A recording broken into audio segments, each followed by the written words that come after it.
when a bird looks into a mirror. Well, it's February again, and you know what that means. Our favorite holiday is coming up, or may even be today, and it's not Valentine's Day. I don't get all fancied up for Valentine's Day, but I do get fancied up for Pączki Day. So today I did that thing where I woke up and I decided that I wanted to do something very difficult because I have to do the most difficult thing I can think of. I'm making sourdough vegan Pączkis because I'm special and I like to be special. And to make it just that much more special, I'm going to be using a recipe that I've never tried before. That's kind of a combination of a bunch of other recipes that I found online and a little bit of my experience as an amateur baker.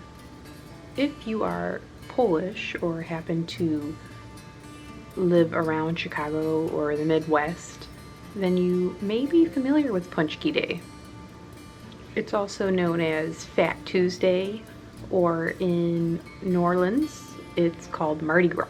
Fat Tuesday became known as Fat Tuesday because people would try to eat their stores of sugars and fats and so on in the time leading up to Lent, which is traditionally a lean period. So during Lent, Catholic believers would practice self-sacrifice and do penance as a way to make up for their sins leading up to Easter. And I'll just stop right there because this isn't an episode about Easter or Lent or anything like that. This is an episode about donuts. And donuts are much better than Lent, which I can attest to from past experience. American Pączkis are not just any kind of donut either. They are a round filled donut, sort of along the lines of a jelly donut, but really you could put anything in them. I am very particular to a custard filled donut with the chocolate glaze on top, but in an effort to make things very simple for myself, since this is very much an experiment and I'm not sure entirely how it's going to turn out, I'm just going to do the simplest version, which is coated in sugar and filled with a jam. Maybe in the future, if I decide to do this recipe again, I'll try to do the custard filled ones. My made up recipe is going to be in the description below, so you can try it out yourselves. And I just want to make sure you know it is an experiment, but it's an experiment for the love of donuts. Please like, subscribe, comment. I super duper appreciate it, and new subscribers make me very happy and make me feel like that something is going right in the world. I appreciate all of you subscribers, not many, but appreciated nonetheless. And I also get really happy when I see comments because that means that someone wants to talk to me and I'm not just alone in the universe. So let's just get down to it. Let's start with the wet ingredients. Ideally, I would do this recipe in my stand mixer, but my mixer bowl was occupied, so I'm mixing everything by hand instead. I'm stirring some coconut cream from my fridge. The fat separates when the cream is cold, so I'm trying to combine the cream and the liquid together. I am combining 75 grams of the coconut cream with 75 grams of almond milk. I wanted to add a little more fat to the milk because plant-based milk can be a bit lean and the extra fat will add some richness. I'm setting that to the side for a little later. Melt 1 stick or 113 grams of plant-based butter and set that to the side as well. Now add 100 grams of sourdough starter to a bowl. Follow that with 57 grams of canola oil and 40 grams of water. I'm adding 1 tablespoon of ground flaxseed and 6 tablespoons of aquafaba. This will serve as our egg replacer. We need 57 grams of sugar and about a teaspoon of nutmeg. Nutmeg is supposed to be the secret flavor behind a classic donut. Now add the milk and the butter and give this all a good mix. Now it's time to add the flour. I started with 400 grams of flour, but then added another 50 grams later, as you will see. I also forgot to add salt. If you're doing this recipe, you should add 6 grams of salt. Mix the dough until all of the flour has been absorbed. It is not possible to overmix this. In fact, we want it to be overmixed because we are making a dough and not a cake. We want to develop gluten for this, so just keep on working at it. As I had mentioned, I added some more flour. That's because my dough looked too wet. It looked like I was trying to make a quick bread, which is more like a batter than a nice ball of dough. I'll have to do a little bit more research on the exact consistency needed, but that definitely wasn't it. With another round of kneading, the dough is more dough-like, but it still needs some more work. I'm going to continue kneading with my hands a bit, and then I'm doing a series of stretch and folds. Basically, every 30 minutes, I'm going to stretch the dough up over itself 4 to 5 times, and then I'm going to repeat the stretch and fold about 4 to 5 times over the next couple of hours. I decided just not to film this part because it was a bit tedious, but that's what I did to help the gluten develop more. Alternatively, we could just knead the dough to death in a stand mixer or by hand. Meanwhile, cut about 12 pieces of parchment paper. We will need those for later when we're cutting out the pączki. Now back to the dough. After a couple hours and some stretch and folds, it looks a lot smoother and doesn't tear as easily. This means the gluten has become more developed and will hopefully hold its shape if we did everything right. At this point, I decided it was time to roll out the dough, although in hindsight, maybe I should have waited longer. Flour the counter liberally to keep the dough from sticking to it too much. Then go ahead and roll out the dough until it's about ½ inch thick. I started out using a round cookie cutter to cut out the donuts, but I quickly realized that they weren't big enough, so I decided to use a small bowl and a knife instead. Sometimes you just have to improvise.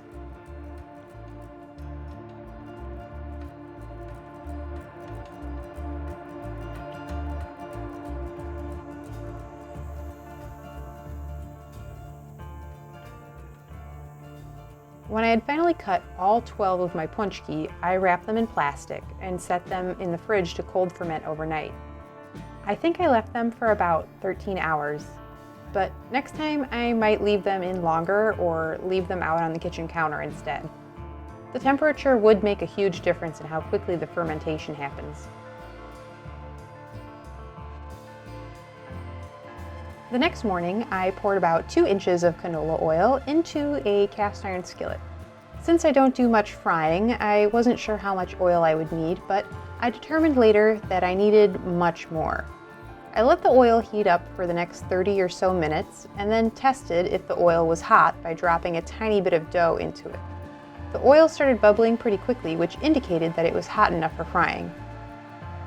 I tested frying with a donut hole-sized piece of dough that was left over from cutting the donuts. I let the little ball fry for a few minutes until it reached a golden brown. I set it on some paper towels to soak up the excess oil and to cool a bit before rolling it in some sugar. This left me feeling confident, so I decided to try frying a couple more of the donuts. I was a little concerned because they didn't float very much and only puffed up a little bit. That made me think that maybe they hadn't fermented long enough. I rolled them in sugar anyway and confirmed my theory when I ate the little donut hole and found it to be dense. It was absolutely delicious, of course, but it was more like a carnival fried dough than a donut. At this point, I was feeling a little sad and frustrated because I didn't think that this was going very well. After a small twinge of insanity, I rolled all of the remaining donuts into balls. Then I allowed them to rise for a few more hours on the counter. Next time, I think I'll just skip the cutting altogether and divide the dough into balls in the first place. When the dough seemed to be ready, I reheated my oil and I felt that it was time to fry again. I carefully laid some dough onto my skimmer ladle thing and lowered it gently into the oil. This time the dough floated a little bit, but I was a bit trepidatious and I wasn't sure if it would work this time either. Something magical had happened when I flipped the dough over. It had lots of cool little bubbles on the surface. At the very least, I now knew that there was some reaction happening in the yeast this time. I fried this one to a golden brown and set it aside to cool. I decided that I should try adding a bit more oil, and I allowed that to heat up a bit before frying the next donut. I was hoping that more oil would allow the dough to float more freely instead of just barely grazing the bottom of the skillet. I gently lowered a Pączki into the oil and it started floating right away. This one was able to poof up a lot more, so I rolled with it and I kept frying. The shapes came out a little weird, but I'm perfectly fine with that.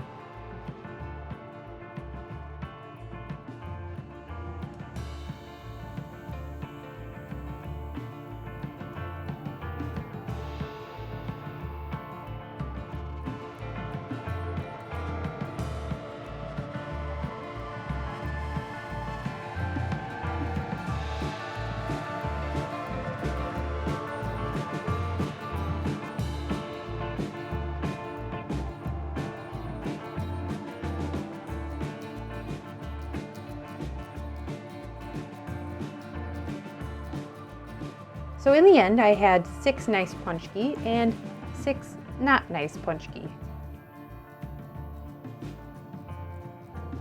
While they were still warm, I rolled them all in granulated sugar like I had for the previous attempts.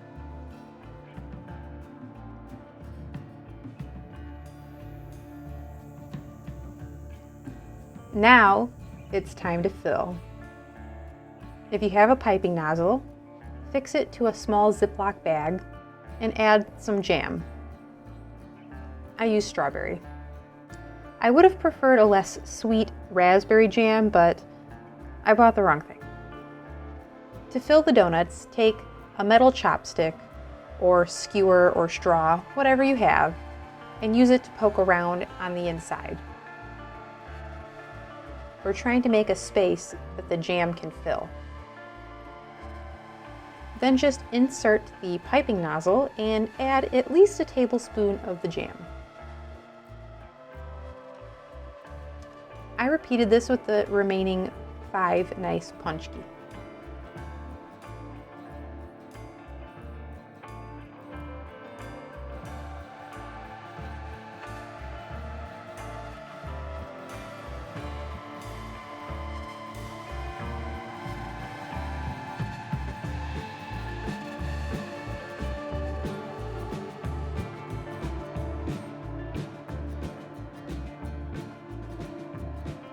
Ta-da!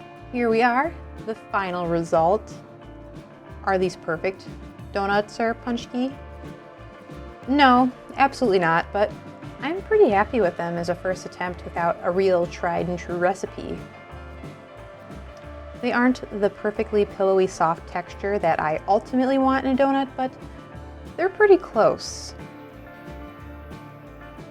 I think it would only take some small adjustments to the recipe and a longer fermentation time to greatly improve the quality. That being said, these still tasted pretty great and reminded me enough of Pączki for my satisfaction.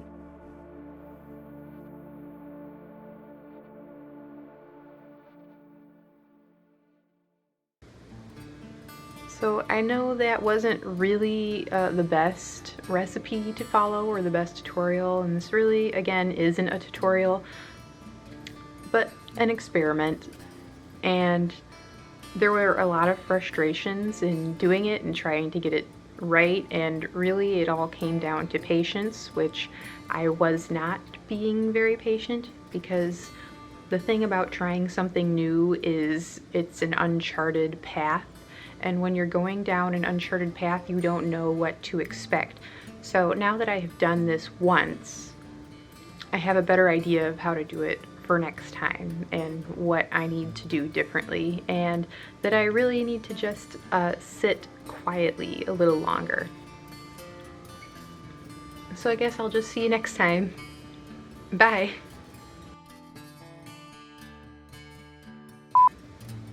I can sound like a real person and not a fake person. How do I not sound fake? How do I address the YouTube audience without sounding like some fake person with some fake greeting? If you have an answer to that, let me know, because I'm really trying very hard. Greeting people doesn't come naturally to me.